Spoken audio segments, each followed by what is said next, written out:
Hi! Here's why Trinity analogies don't work. For example, the egg.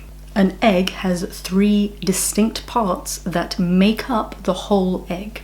Shell, white bit, and yolk. Here's the issue. If you try to apply the nature of God to the nature of an egg, you imply that there are 3 separate parts to God, and that each part on its own is not fully God. Same goes for the avocado, or H2O.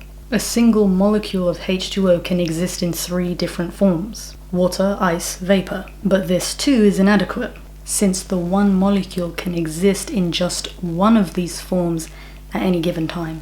And this is true for any analogy you can come up with. There is no analogy that fully comprehends the nature of God, because the nature of God is what we all ought to expect it to be. Completely and utterly unlike anything we can imagine. Radically other to us and to all of creation. If you can comprehend the nature of God with your imperfect, finite mind, I'd have to conclude that you're worshipping some created thing. God cannot be defined in natural terms. If he could, that would make him natural and therefore not God at all.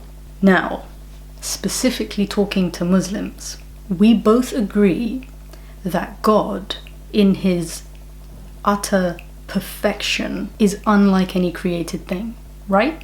Right. Since his existence is unlike any created thing, since he is radically other to us and to all of creation, it's reasonable to consider the possibility that God can be multi-personal yet remain one being. His nature is not like ours. You and I are human. Human is our being.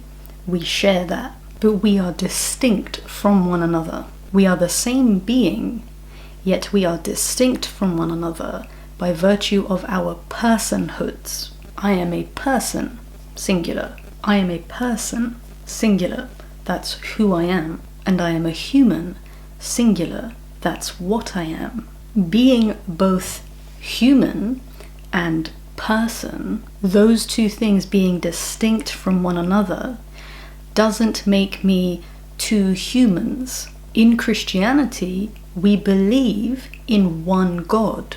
We understand from our faith's history, from scripture, that God is multi-personal and not unipersonal like you and I.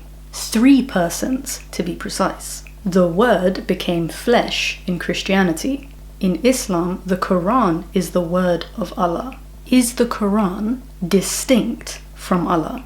Or is the Quran Allah and Allah the Quran? They are distinct. Allah is distinct from his word.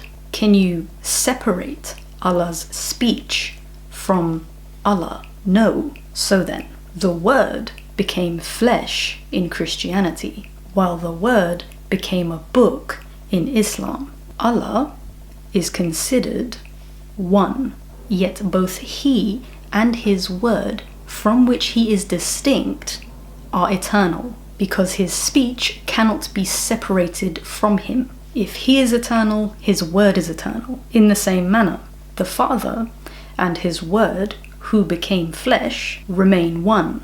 Allah's spirit now, that which he breathed into Adam, into Mary, he breathed it, it came from him, it's part of him.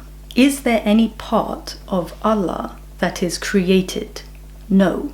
So what do we have in Islam? Allah, the Quran, and his spirit. One, yet distinct. My name is Christ Defender. I defend the Christian faith. I answer questions and criticisms concerning Christianity. If you like what I do and you would like to support me, hit the Patreon link in the description below. If you're not too sure yet, but you're intrigued, hit subscribe, turn on notifications, check me out. Okay, bye!